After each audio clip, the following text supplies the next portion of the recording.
Bonjour à tous. Alors une vidéo de MMA analyse sur l'UFC 307 qui s'est passé à Salt Lake City. Euh, un événement où j'ai été déçu par une décision. Je vais en parler un peu plus tard. Franchement, ça me fait mal au cœur de ce genre de choses comme ça. Et je dis toujours à mes combattants, hein, laissez jamais la place à l'arbitre ou au juge à donner la décision. On a toujours des surprises, hein. Moi, j'ai connu les époques où les Français allaient combattre en Russie, où t'avais beau massacrer la personne, et bah la personne qui faisait massacrer était vainqueur parce qu'il n'y avait pas eu de finition ou de finalisation ou alors de chaos. Donc, laisser la place à l'arbitre ou au juge donne toujours une incertitude sur le résultat. Alors avant de passer à l'analyse, il faut que je vous dise une chose. Je vous remercie beaucoup, beaucoup, beaucoup pour l'accueil que vous avez apporté à ma première vidéo. Franchement, merci beaucoup.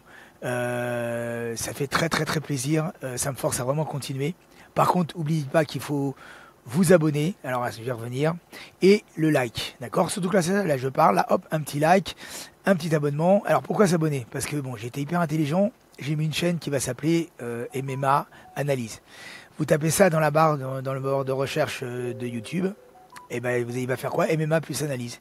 Et il va vous sortir, jamais il va vous sortir le site ou ma page, mais il va vous sortir tous les analyses des gros youtubeurs qui ont plein d'abonnés et plein de vues. Donc si un jour je veux apparaître dans les premiers, il va falloir augmenter le nombre d'abonnés. Sinon, sans adresse, vous serez jamais notifié.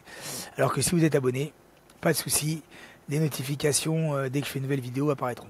Allez, on va passer à l'UFC 307, ce que j'en pense. Oh là là. Ça, j'étais content avant, et là je suis vraiment déçu après à cause d'une décision. Je vais en parler après, je vais pas spoiler. Bon, je vais dire que c'est pour la décision avec Aldo, mais on va voir déjà les combats avant. Alors, premier combat, Dolidze contre Kevin Holland. Je voulais faire une preview, donc parler un peu du combat vendredi ou samedi matin sur ce qui allait se passer à l'UFC. Et j'avais dit, à mon avis, je vois mal Kevin Holland finaliser Dolidze. Je vois même pas qui c'est qui va le finaliser. Je vois pas non plus lui mettre une grosse pression. C'est pas tout à fait son genre.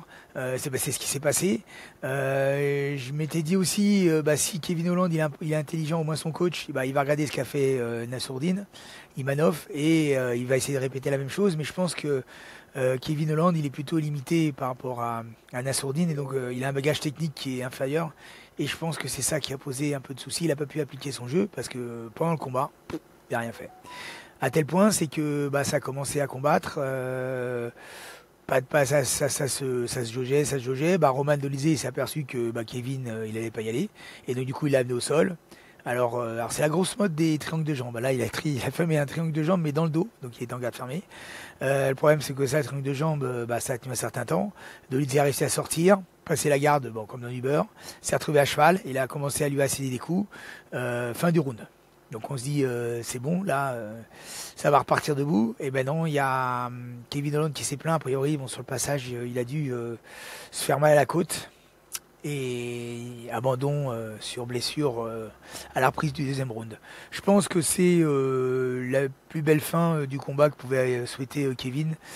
Sortir sur blessure, parce que sinon je pense que ça serait mal passé. Pourquoi? Parce que je suis le coach à Dolidze, je lui dis Grand Pound, hein, tu boxes un petit peu, tu l'amènes au sol et tu finis au sol. Hein, parce que là, Kevin Holland, soit il était complètement dépassé, soit comme il change de catégorie, il a osé rien faire. Donc, Dolidze, grand vainqueur, par abandon de son adversaire. Deuxième combat, le combat des femmes. Alors, c'était, que je ne me trompe pas de nom, c'était Vieira contre Harrison. Alors celui-là, pas grand-chose à dire. On a Harrison qui est super costaud, championne de judo, très bonne pour amener les gens au sol, mais qui n'est pas forcément super technique. Donc c'est un combat où ça a été de la bagarre. Donc souvent, Vieira s'est retrouvé au sol. Harrison pas suffisamment de bagage pour soit la finaliser en Grand Pound, soit la finaliser en clé de bras. Donc ça a été jusqu'au troisième round et victoire tout à fait normale de Harrison. D'accord, donc pas grand chose à dire là. Je pense que c'était pas trop technique. On va parler au deuxième combat de filles, qui était donc pour la ceinture des moins de 61 kilos. C'était Pennington contre Pena. Là, je m'étais dit, ça va, c'est quand même deux oppositions de style. Pennington, voilà, elle n'est pas seule. D'ailleurs, pendant le combat, on l'a pas vu au sol une seule fois. Bon, au sol, si, sur le dos, mais elle n'a pas amené une seule fois au sol. Pena qui a quand même des aptitudes au sol. Bah, ça a été un combat de pas mal de boxe. Alors, quand en regardant le combat, alors au début, j'ai regardé les premiers rounds, je m'étais pas aperçu de ça, mais c'est sur la fin. Pena, elle a envoyé au moins 250 000 jabs avant pour pas que Pennington avance. Ça marchait, c'est une stratégie, donc elle a envoyé son bras avant, elle remisait derrière avec son bras arrière. Elle a fait deux belles projections. Elle a pris le dos assez régulièrement parce que elle a amené au sol. Bah, le sol comment ça s'appelle, de Pennington, c'était pas forcément ça, donc du coup elle s'est fait reprendre le dos deux trois fois. Il y a même un moment, elle a fini dans le dos accroché comme un sac à dos jusqu'à la fin du round. Elle s'est refait prendre le dos au troisième. Après, ça a commencé à s'inverser. Au quatrième, ça a même été chaud pour Pena parce qu'elle a fait l'ascenseur. Elle a pris un bras arrière, je crois. Elle a pris un bras arrière. Bon, elle est tombée direct. Elle n'a pas pu en profiter, Pennington. Et après le cinquième round, ça a été bravant de Pena pour pas que Pennington avance.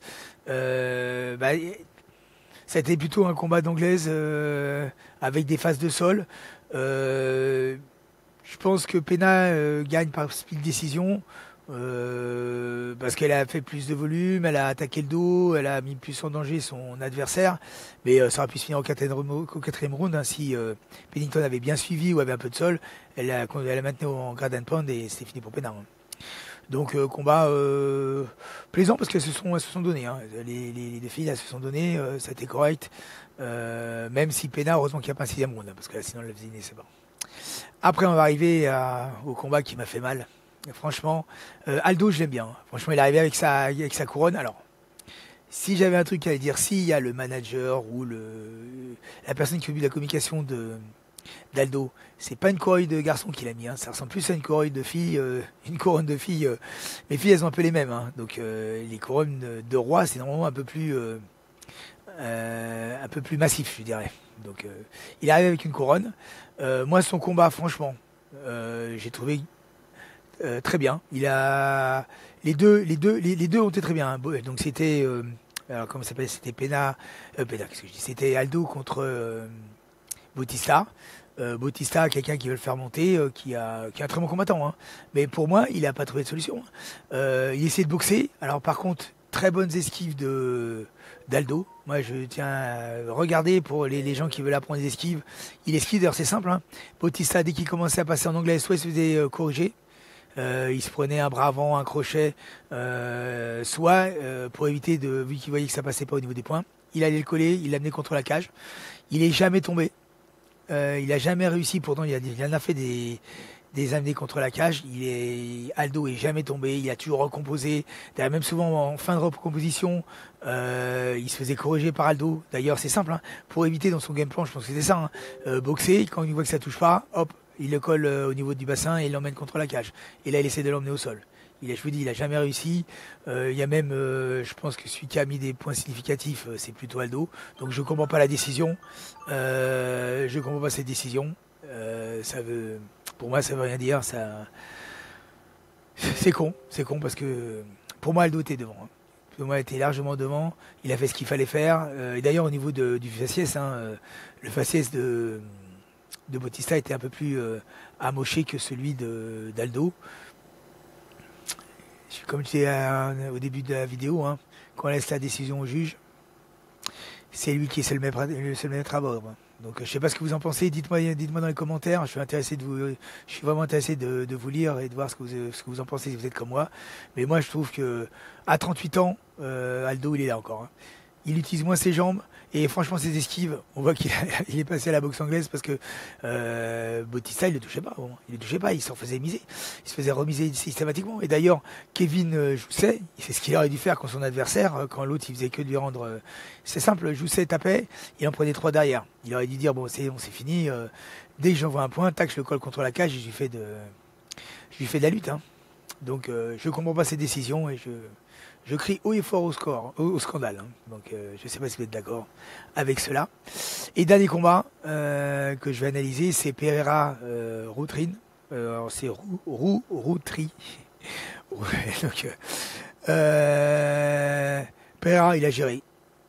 il a géré. Alors j'avais dit, si j'avais fait une vidéo avant le combat, j'aurais dit ça sent le chaos, soit au premier, deuxième, sauf si son adversaire, Rotry, il boxe en reculant.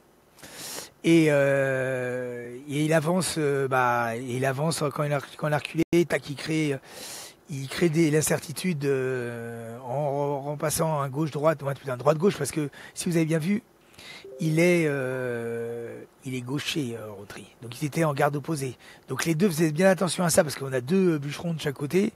Donc ça veut dire qu'ils sont sur le bras arrière systématiquement les deux. Donc les deux faisaient très attention. Hein. Pereira, tu vois, avec son style, surtout qu'il est très très grand, Pereira. Donc avec son style, tranquillement en avançant, on voyait Rotry qui reculait, et de temps en temps, il faisait droite-gauche en avançant. Il y a eu des gros high kicks. Les deux devaient faire très très attention. Donc ce pas de danse s'est passé pendant 3 rounds. À un moment, je ne sais plus si c'est au deuxième ou au troisième round, il y a Rotry, il a eu vraiment chaud. Il a failli faire Pereira a failli faire comment ça s'appelle, un Prochazka bis. Ah, il y a un kick qui passe, mais à 2 cm du haut du crâne de son adversaire. Il a vraiment eu chaud. Je ne sais plus ce qu'il faisait, soit il se blessait, je ne sais plus ce qu'il faisait. Il y a la jambe elle passe, je vous dis, à 2 cm. C'était 2 cm plus bas, l'autre il le prenait ici. Et là c'était fin de l'histoire. Pereira, alors est-ce que c'est parce que Rotry était fatigué, il commençait à plus reculer, parce qu'il a quand même bien bougé dans la cage, et donc du coup il s'est fait coincer. Alors, et après bon, on va se faire coincer avec Pereira. D'ailleurs il tombe, je crois que ça va être sur un KO foie, je pense, ou à la rate, il tombe, il a les mains, c'est pas Rotry, il est en sang, il a les mains pour protéger la tête, et l'autre il lui envoie, je crois que c'est parce que il envoie sur la rate, je pense, et là il tombe. Bon, il a bien fait, hein, parce que ça rien d'aller plus loin. Il était mort, il était complètement fatigué, je pense que c'est la fatigue, il s'est fait rincer dans le combat. Alors ce que je pense de cette UFC, c'est à part le vol pour Aldo, ça a été plaisant à regarder.